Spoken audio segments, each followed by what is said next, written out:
Are you going to talk? No, Okay, you go all right, ahead. good. You scared me over there. What I learned as a child is 2 ways to see.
Good morning and welcome to our service.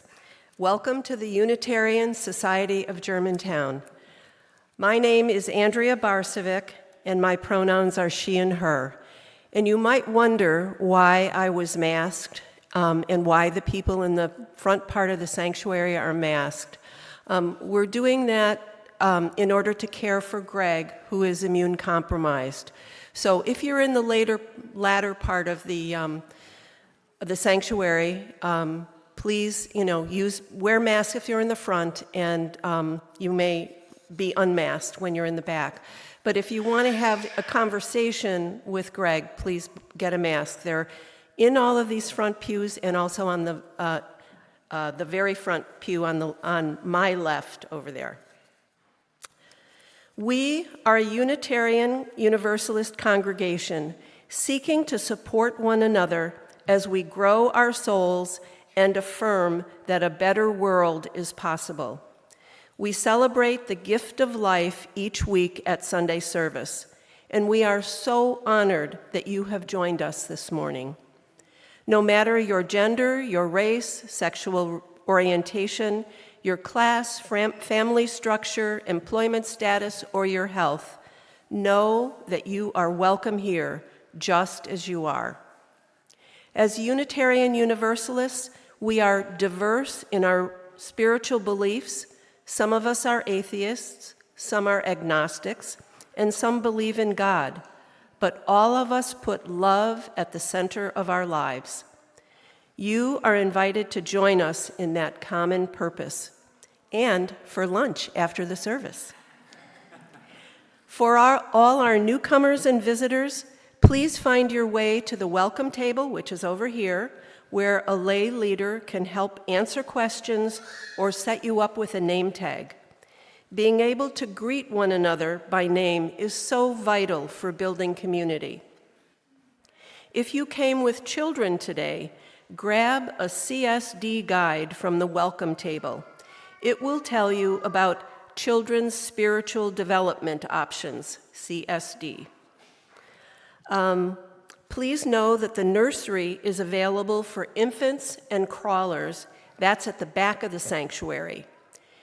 And just down the hall, through the doorway on my right, is the wiggle room for toddlers, and it's staffed and full of toys.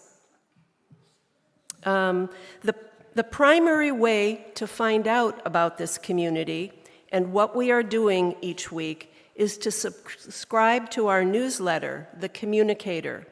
You can simply follow the QR code printed on cardstock in your pew to add your name to our distribution list.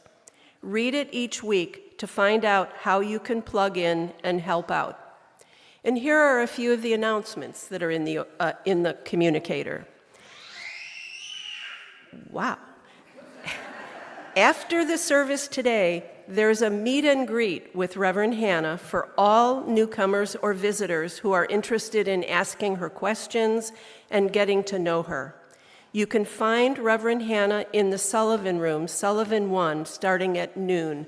Just ask somebody if you don't know where it is. Also, after the service this afternoon, beginning at 2 p.m., there's a guided labyrinth walk. We've brought in a gifted outside facilitator to lead us in honoring the balance of the coming equinox through our beautiful outdoor labyrinth. Meet outside at 2 p.m.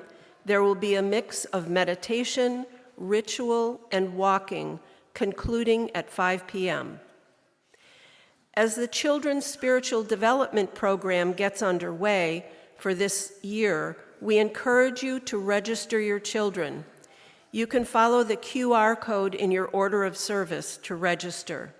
Additionally, parents, caregivers, and those interested in working with our children and youth, there is a training and orientation for teachers and helpers next Sunday following the service from 12:30 to 2:30.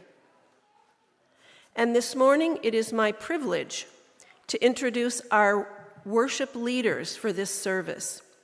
Reggie Harris is a singer-songwriter, storyteller, and expert on music of the Underground Railroad and the modern civil rights movement. He is also recognized for using the lessons of history to talk about the struggle for human rights. I first became aware of Reggie when he was part of the singing duo Kim and Reggie Harris. Greg Greenway is a well-known folk singer and songwriter, and he's performed at festivals and concert halls across the US and Canada. He has played at Carnegie Hall, and he has been heard on NPR's All Things Considered and Mountain Stage. He considers the height of his achievements as having his song, Driving in Massachusetts, played on Car Talk, that's the former NPR talk show about car repair. Reggie and Greg's current collaboration, is a musical presentation on race in America called Deeper Than the Skin. It brings together both of their stories. They were born 3 days apart, one in Philadelphia, PA, and one in Richmond, Virginia. One African American and one white person. Together, they tell us how story and song have led them past racial divisions into a deep and abiding friendship. This concert and conversation is an affirmation that a more perfect union begins with each of us taking individual responsibility for positive change.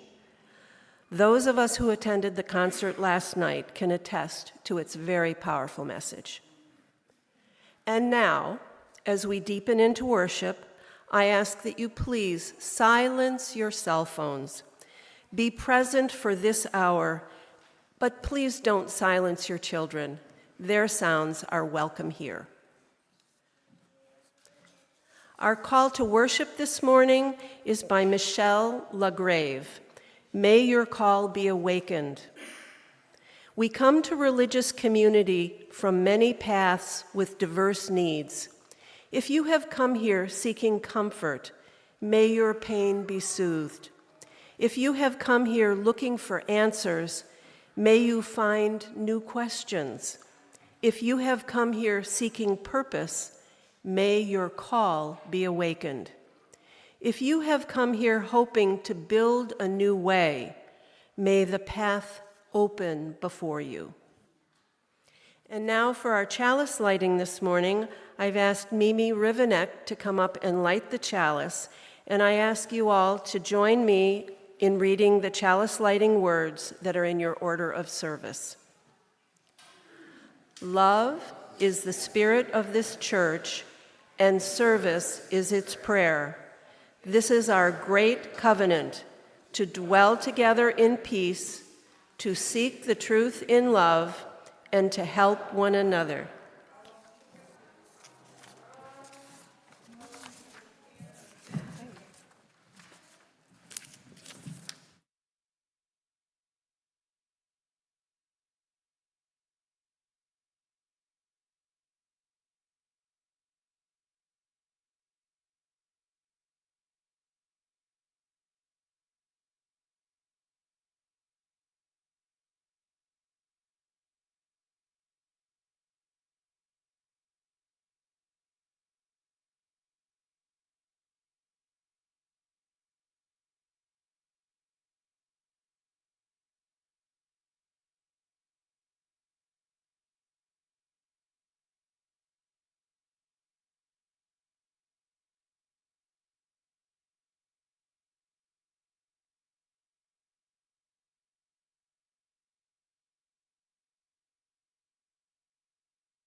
we can do little things to make this world work. So let's sing the song again, just so you have it in your heart today. And then you can take this out and share it with anybody you want. Are you ready?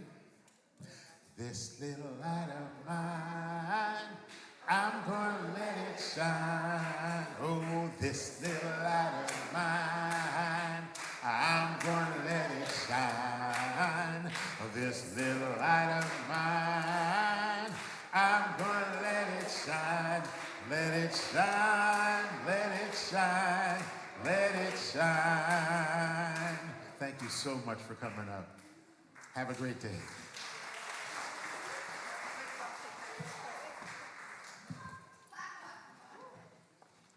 Okay, so I think you all already know where you're going. So we're gonna head out into the dining room, but since this is we're still getting into the routine of our CSD classes, I wanna make sure that all of our parents know where to pick up your kids after service. Okay, we ask that you pick up your kids so that they can enjoy lunch just as much as the rest of us do. So if you have a preschooler or a kindergartner, they're going to be across the playground. Susan, you can go ahead and open that door. Preschool and kindergarten is going to be across the playground in our cooperative nursery school. First and second graders are going to be in Sullivan 1. Our third through fifth graders are going to be outside in the Memorial Garden. And our middle schoolers will bring themselves to lunch. So, after service, come get your children, reunite, and we'll see you at fellowship hour. Please join in singing. Go now in peace as the children go out.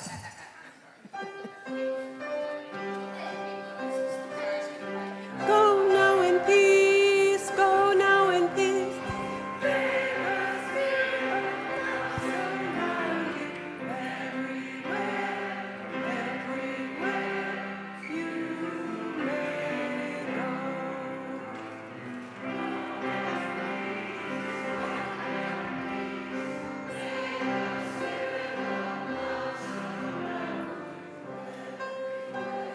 Oh, I gotta take this off. Oops.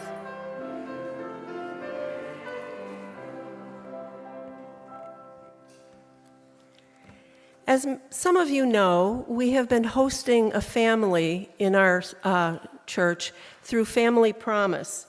And this week and next, we will be passing the plate to offer a cash gift to that family as a material offering of support as they make plans to move on from our Bristol room. I hope you'll join me in making sure the Unitarian Society of Germantown is remembered as a generous place full of generous people. To give in cash or check, you may drop it in the plate as the ushers pass by.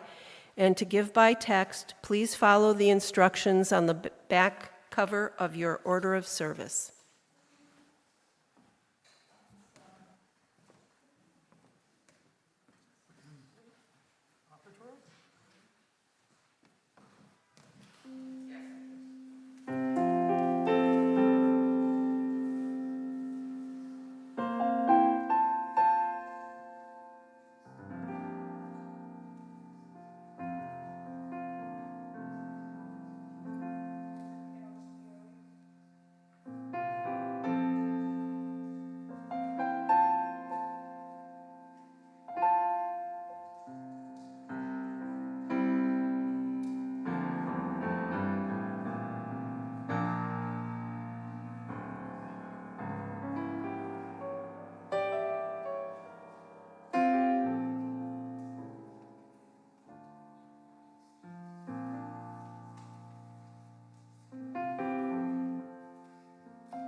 I invite you into a posture of prayer or meditation, but to come into yourself now. Find stillness in your body, rhythm in your breath.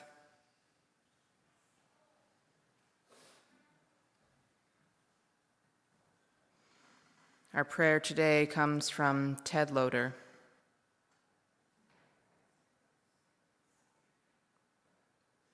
God of history and of my heart, so much has happened to me during these whirlwind days. I've known death and birth.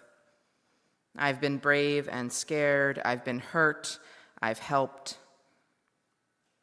I've been honest. I've lied. I have destroyed. I have created. I have been with people, and I have been lonely. I've been loyal. I've betrayed. I've decided, and I've waffled. I've laughed, and I've cried. Spirit of life, you know my frail heart and my frayed history. And now another day begins. Help me to believe in beginnings and in my beginning again, no matter how often I have failed before. Help me to make beginnings, to begin going out of my weary mind into fresh dreams, daring to make my own bold tracks in the land of now. To begin forgiving, that I may experience mercy.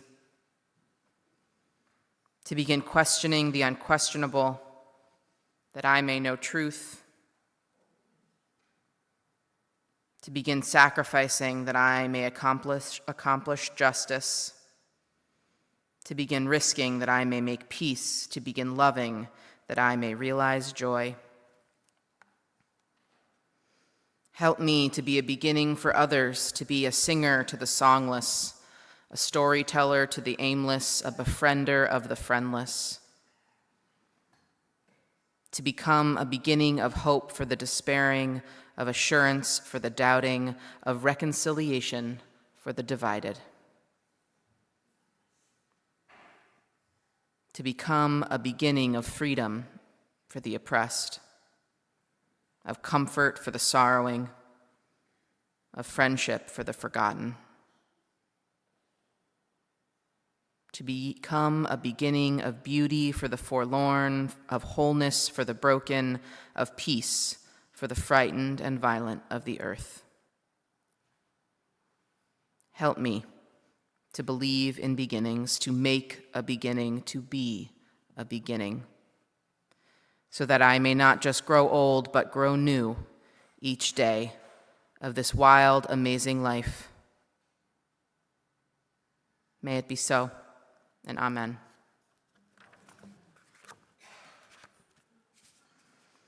I invite you now to contribute your joys and sorrows as we process. You may use a smooth stone for your joys and a rough pebble for your sorrows and drop them into the water bowl as you wish.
Reverend Hannah will place a pebble in the bowl for Jerry and Eileen Whalen at the passing of their dear friend, Maureen Rooney. We are holding Jerry and Eileen and Maureen's husband, Tom, in our hearts in their grief. May they know we are wrapping them in our love. And we place a pebble for Marnie and Peter Walsh as Peter enters home hospice and is currently in Chestnut Hill Hospital for pneumonia. We also hold them in our hearts. And finally, Reverend Hannah will place one stone and one pebble into the water on behalf of all of those joining us online. Please remain seated and join in singing hymn number 123 in the hardback hymnal, Spirit of Life, after which we will share a minute of silence.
describe our friendship.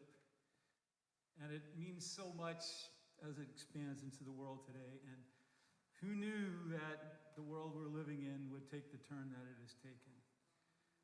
I mean, we started this idea probably back in 2014, I think, when we made a long pilgrimage down to the Whitney Plantation and Slavery Museum just outside of New Orleans. But we felt like we had sort of a special gift. As she said, born 3 days apart. Reggie here in Philly. People cheered last night for that. And I see one Phillies hat, okay.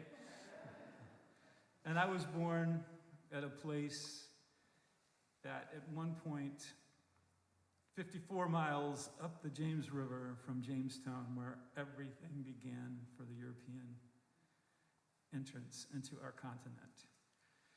So, how is it that someone raised to believe that the statues on Monument Avenue were beautiful works of art? How is it that the people who told me about the world, now these are people that made it through the Depression, who made it through World War II, two of the most, well, I guess the way to say it is, both of those things glue you into an eternal present, because the demands of the present are so insidiously important. And so the people who raised me only passed on the story that had been told to them. For 350 years, a fabrication of the social system. And it's really fantastic. I say to everyone, go read about the reality of Jamestown. It will shock you. The sentence that always got me is this historian said, you think of it as this escape for religious freedom or personal freedom? No, it was more like the gold rush. People were lied to about what was going on in the New World, and they came to make money and go home. And when they didn't, well, I guess the illusion had to transfer. So that town there, just 54 miles up, became a trading post, became the capital of a colony, it became the capital of a state, and then it became, for 4 years, the capital of an ill-fated confederacy. So much energy was invested in that when it was turned upside down, well over 100 years ago, that culture was clinging on. And much like what we see today, after that war, people control the information. There were people, daughters of the Confederacy, in Virginia had strictures on what could be in the library, what could be taught in schools. It all had to glorify the valor and courage of the Southern soldier. And so they created this myth that I was raised in. But fortunately, we were born at just the right time. Just the right time, because the outside world started coming to places like Richmond, Virginia. So suddenly there were dissonant stories with that story of the lost cause and the glory of the South. And so when you grow up in the 60s, things happen. Things happen there to get your attention, to glue you. As a child, you're pretty much in the present anyway. But then when you get into high school and suddenly there are black kids in my high school, suddenly the civil rights movement is in the newspaper. Suddenly, real things start happening from the outside world. It's not just this insular little bubble of reality. As I said last night, when I go to the wall in DC, the Vietnam War Memorial, there's the name of the guy who played point guard on my brother's basketball team. He put his helmet and then his body over a live grenade in Vietnam. When things like that happen, you are not glued to your little view of your window. But view is a very important word, because it's only been really recently in human history that we understand that what we see is not exactly reality. That what we see, in many cases, is what we expect to see. That our eyes show us things, and our brain interprets it. And so, when you grow up in a culture that tells you all of these things, and you see nothing to contradict it, except bit by bit by bit. Suddenly, I'm playing basketball every summer. I gave the skin of my knees to the asphalt courts, 100 degrees, worn out Converse and shorts. But we're playing blacks and whites together. And suddenly, everything you've heard has been contradicted. Suddenly, there are people, human beings, who have personalities. And that's just one little nick in the armor of that myth of the South. And so, somewhere in there, I think of it this way. Imagine the smugness of a culture that teaches its children good. Teaches it, what is the word I'm looking for, right? Chemo went straight to my nouns.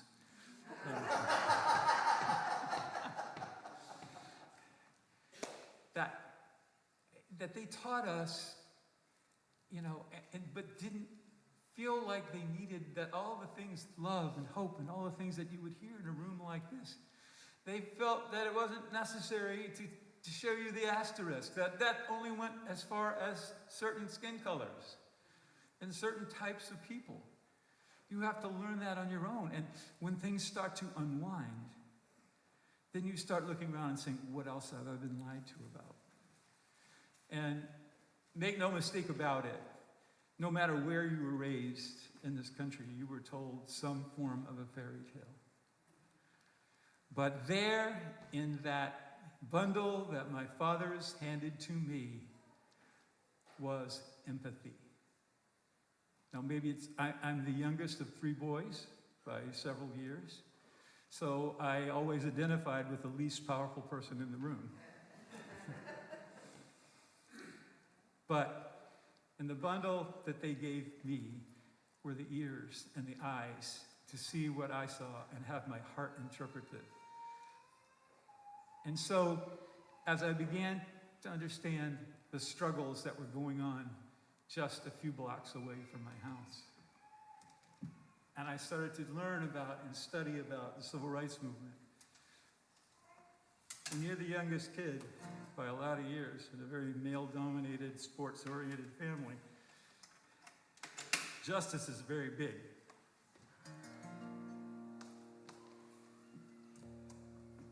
So when I learned this story of Rosa Parks,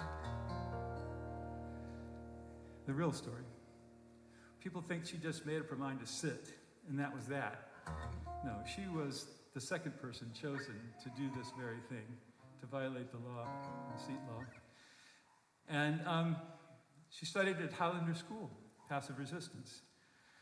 But the main tragedy of it for her, or the struggle for her, I should say, the agon, was that her family, the night before, begged her not to do it for fear of reprisals. So it wasn't just, I'm fed up, I'm not moving. It was a world behind that decision. So the year she died, I wrote this song for her. Because when someone like that dies, they become their admirers. And it's up to us to remember her and keep it up.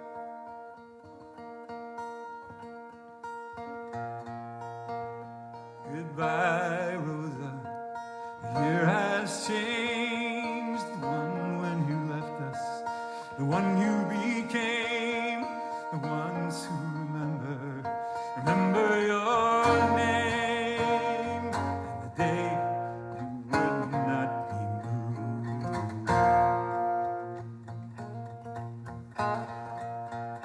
How many tumblers fell into place? How many Sundays just just had to wait. How many lifetimes waited away till the moment came down to you. If you're big, strong, and threatening, that'd be the case, like thousands before you. Blurred and erased, but you were small and defenseless. Days of grace, the moment it came down to you. I can't take no more. I won't take no more. I can't take no more. I won't take no more. I can't take no more. I won't take no more. Goodbye, Rosa. Year has changed the one when you left us, when you became ones who remember your name, and the day you would not be moved.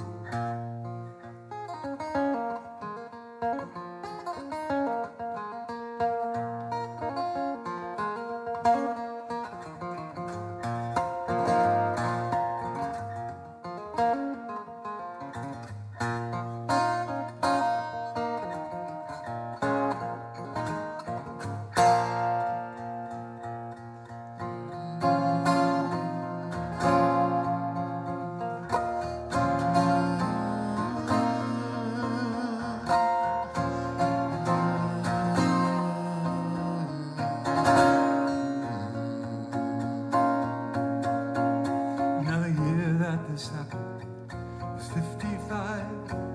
I'd been born in Virginia, barely arrived in the bundle my father's handed me to their surprise. Were the ears to hear you? I can't take no more. I won't take no more. I can't take no more. I can't take no more. I can't take no more. I won't take no more. Goodbye, Rosa. Year has changed the one when you left us, when you became the ones who remember your name. And the day you would not be moved.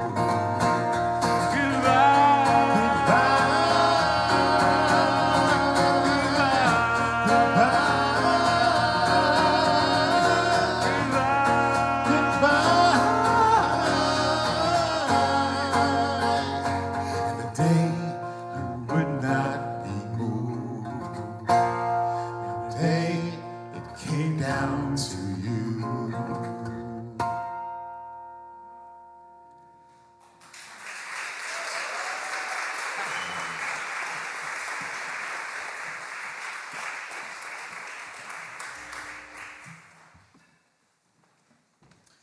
The day it came down to you.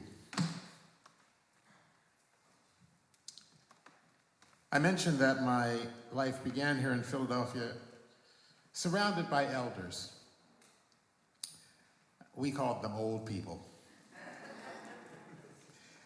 They had very strange ways of expressing themselves. There were lots of catchphrases. There were lots of words, but there were songs. The 6 million African Americans, the 6 million black people who decided to flee the South did so in a variety of ways. Some were able just to get on trains or drive their cars or get on buses. Others, because of the fact that they were capital, they were so important to the structure of the South that their leaving was going to cause a huge void, and so in some cases they had to literally sneak out of town. Some went so far as to control devices. During the modern, I think the chemo brainers can might be contagious. I also, myself, am autoimmune compromised. But the folks who were leaving were the workforce, were the engine, the generation of wealth that made not only the South, but also our nation wealthy. And so some went so far as to put themselves in hidden places like caskets and have themselves shipped to freedom. Whatever their mode of exit, they took with them their history and their culture and their tradition. And so it was that we as children, black kids growing up in America, where the message that having brown skin was not an asset came very quickly. And the stories of the past were mixed with a looking forward in the future. That's why, for the most part, our parents and our grandparents and those around us, they didn't really talk about what they'd left. That was also true of other immigrants, but they had come the hard way in the bottom of slave ships, and they didn't want to talk about that journey because, after all, America is supposed to be a land of freedom and promise. So they wanted to tie into that promise. And so I just remember that for the most part growing up, they were always asking, what do you want to be when you grow up? An impossible question for a child. Our teachers would ask, our ministers, people in the community. They were trying to form in our minds that there was a world that we could envision that was not a reality to them. And so we played that game, but at the same time, they really inoculated us. And I never really thought about it in that way. We thought about the fact that they were teaching us part of the culture, the songs, the sayings, the resilience, their model of perseverance.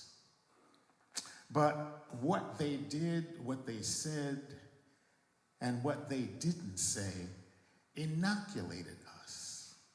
It gave us a vaccine of sorts that when things started to get tough in junior high school and high school, and we began to have people reacting to us because this brown skin told them that we were less than, then we could begin to feel that light and that spirit of perseverance.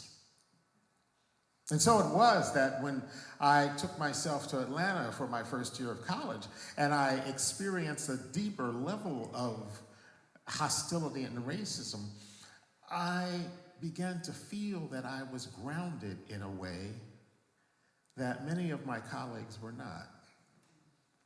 Certainly in high school, when we had a race riot at Olney High School, I somehow decided that I was the one to lead all of my white friends to safety in our choir room. Chaos was breaking out all over the school as Mayor Rizzo's police entered the building and began beating kids and grabbing them, arresting them, and kids were fighting other kids, and white was against black, and everyone was beginning to panic.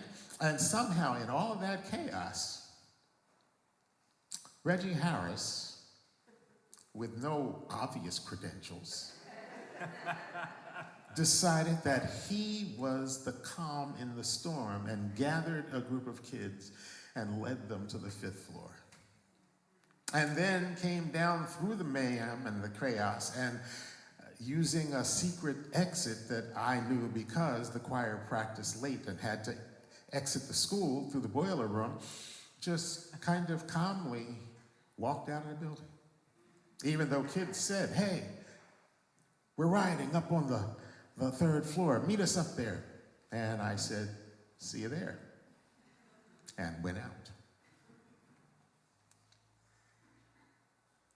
That spirit of calm and solid, steady perseverance came from all those songs and all of those moments when I sat with those elders growing up. And I look back now and I see that when Greg and I began to think about doing this presentation, we came with a different set of skills. And I am so grateful that our curiosity of what made each other, I became aware of Greg because he was singing all these songs about black people and about the civil rights movement, and I wondered, what is this white boy on? And so through our conversations and sharing time together, I began to see that what he was on was he had an open heart. And he had an open mind that was fueled by the fact that his experiences had told them that I was not a danger to him. I was not a threat to him. But he also understood that I needed an ally. And that is what we have been working on for all of these years. Now, I carry this inoculation, and it's much like the COVID vaccine, because periodically it needs to be renewed. And what we are doing here this morning is the way that I was taught to renew that protection against the greed and the hate and the division and the feelings inside of myself that come up. Until 2008, I wasn't fully aware that there was a rage inside of me, a rage that I had not found a way to express. That rage and all of those emotions actually worked to kill the liver that I was born with. It was in 2008 that I was blessed at 135 pounds, 3 shades of brown, some yellow and gray, and about a week away from dying, that I needed a transplant, a liver transplant. And I was blessed to, at the very, very last possible moment, receive that when a liver was delivered from Christiana, Delaware, and was placed inside of my body. And the surgeon at the University of Pennsylvania said, "It's a beautiful liver. It pinked right up." But I realized that along the way, I've had other transplants, because this journey has not just been an experience of African Americans. As Maya Angelou said at one point, we have all been bought and sold. So the comparing of our oppressions is not useful. The sharing of love and the experiences of seeing each other for our broken places and for that which we can add to the world is what makes the difference. And so I stand here this morning with you, still hopeful, still determined, still committed to the fact that love will win. Perhaps a little more scarred, perhaps a little more battered and weary. But in 2010, I was able to get another shot of medicine that came in the form of a walk on the plantation ground where my family began.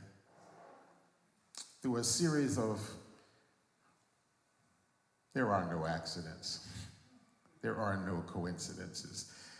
I believe that the universe and the love in the world provides us with what we need when we need it. And after receiving that transplant, I came into a blessing of incidents and opportunities that connected me to the other family that has been on my journey. You see, I am the descendant of a Confederate general, and the family that came from him and from his, even as a slave owner, his connection to a black woman named Bibhana. He had 6 children by her in some kind of relationship, and those 6 children are the start of my family. And upon getting that information, I was blessed to be able to make contact with 2 of the descendants on the Wickham side. And because my inoculation and because my heart had been blessed and open, and because their journey had also brought them to the same place, we were able to embrace each other as family and decide that we did not have to be defined by that horrific past. And so in 2012, I was able to walk on that property with my cousin, Lisa Wickham. And we opened ourselves to a new relationship, one that we hoped would inject a little more faith, hope, and possibility into the world.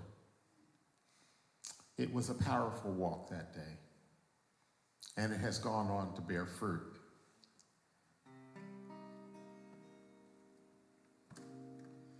So I stand now here in 2025 watching our nation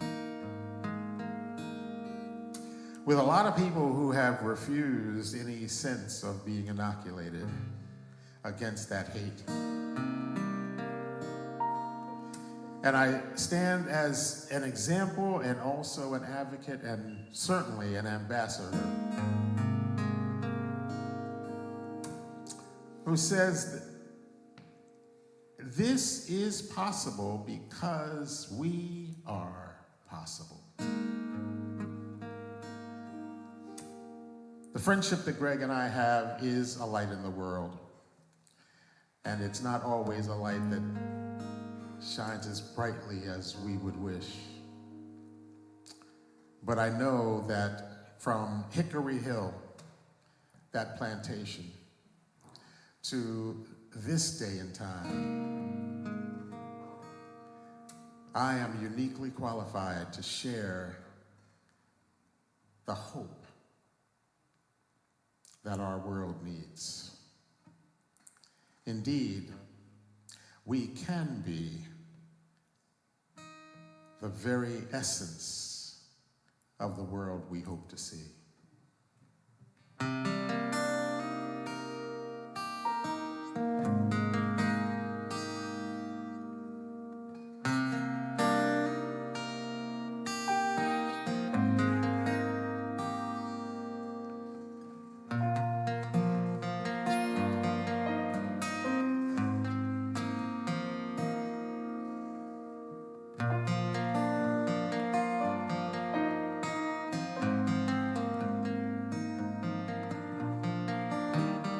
Barren fields to the horizon, ghosts of autumn catch the wind.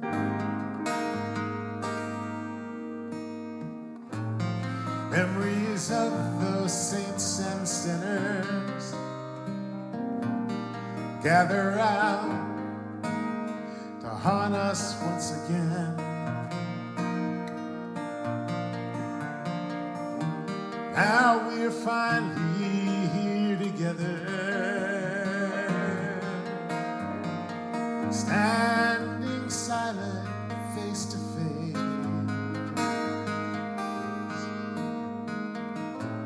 Secret family undercover, born of shame, saved by hope and grace.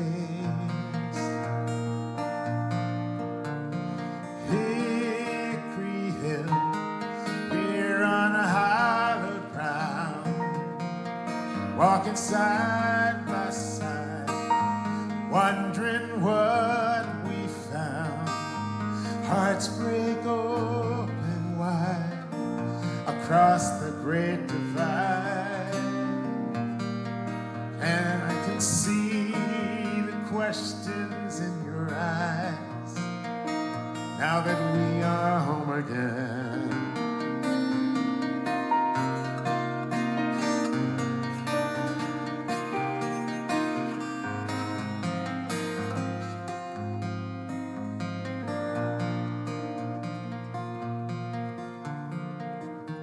They celebrate the grand illusion,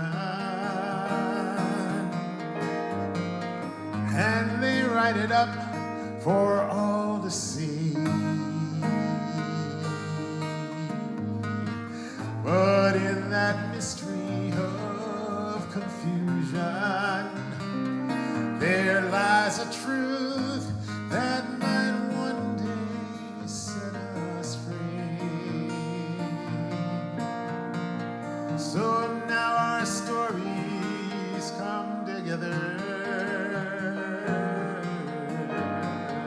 across these fields of broken dreams, and the blood that binds us all together is indeed much thicker than it seems. Oh, Hickory Hill, we're on hallowed ground, walking side by side, wondering what we found. Hearts break open wide across this great divide. Can you see the questions in my eyes? Oh, Hickory Hill, we're on solid ground, walking side by side, wondering what we found. Hearts break open wide across this great divide. Can you hear those demons as they die, now that we are home again?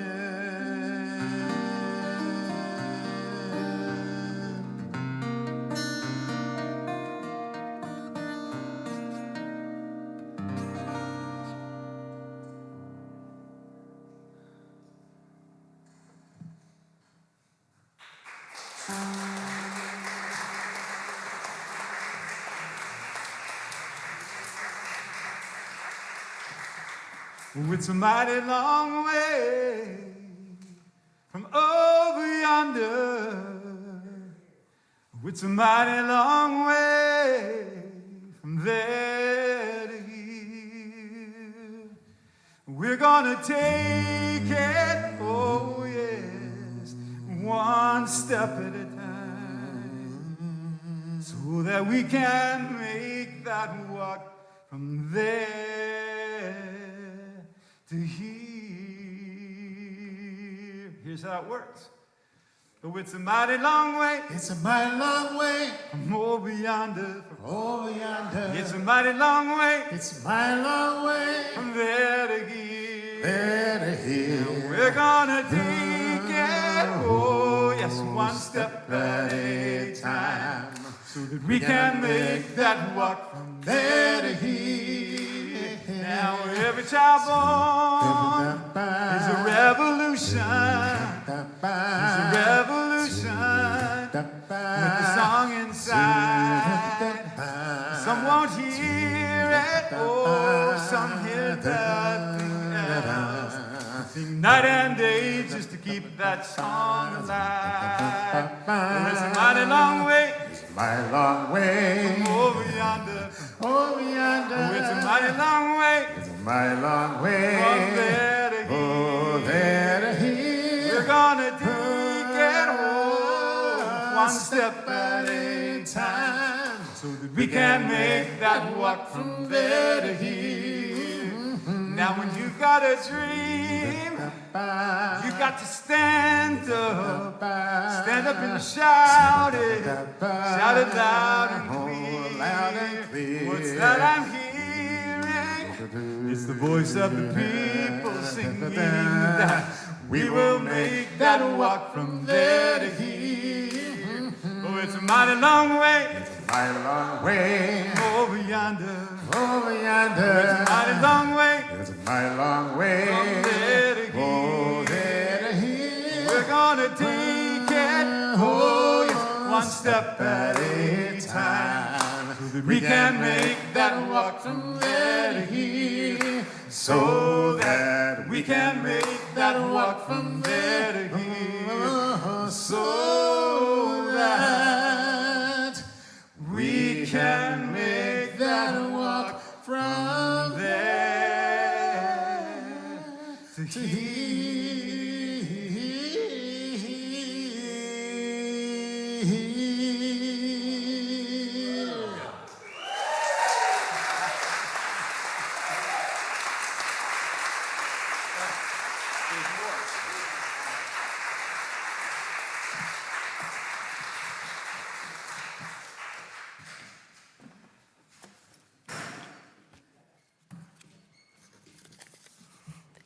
I'm going to ask Mimi to come forward and extinguish the chalice, and I ask you to join me in unison with the words printed in your order of service.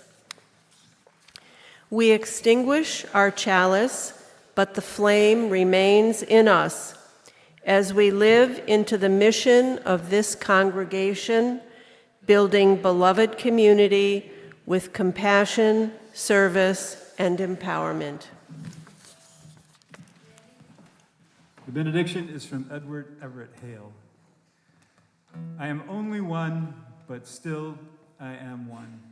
I cannot do everything, but still I can do something. And because I cannot do everything, I will not refuse to do the something that I can do. We have CDs and a book on the back table, and along with that, you will see these little wooden discs.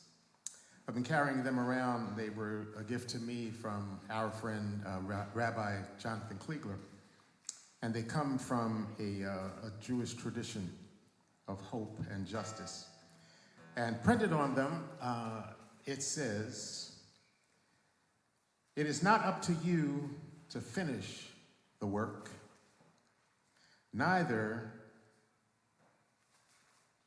are you free to give up." Thank you all for having us. We really appreciate it. Thanks to Carla for bringing us, and for Andrea for helping us put this together, and for your patience. We know we have gone longer than your normal service, but thank you for putting up with that.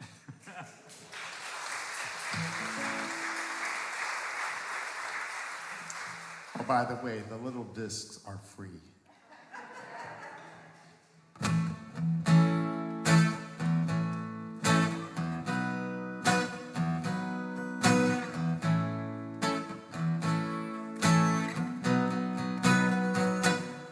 I was born by the river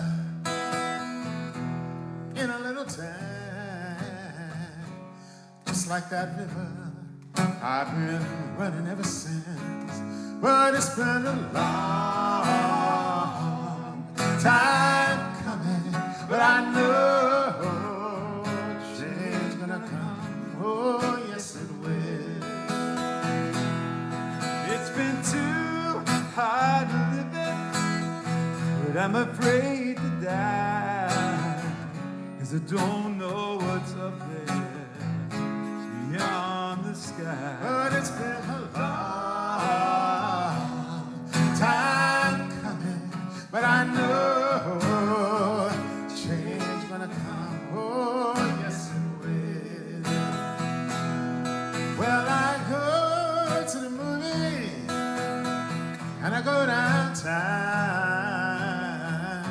Somebody's always telling me, don't hang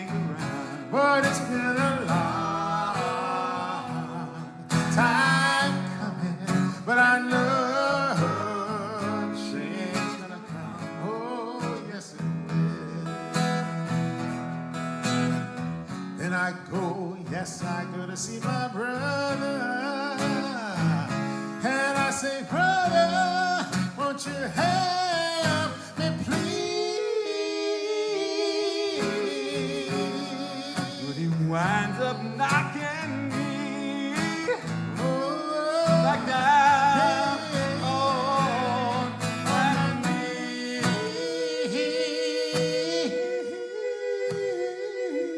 There were times that I thought I just couldn't go on. I think I'm able to carry on. But it's been a long time coming. But I know change gonna come. Oh, yes it will. Then I go, yes I go to see my brother. And I say, brother, won't you help me, please? But he winds up knocking me back down. Right back, right back. On my knees.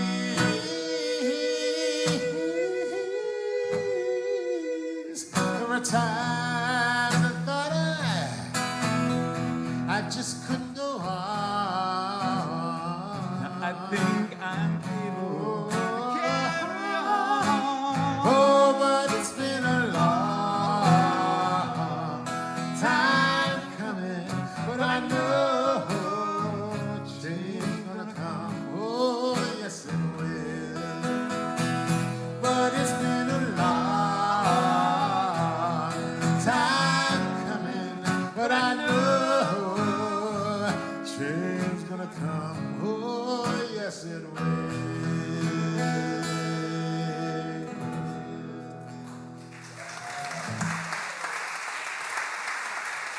Blessings.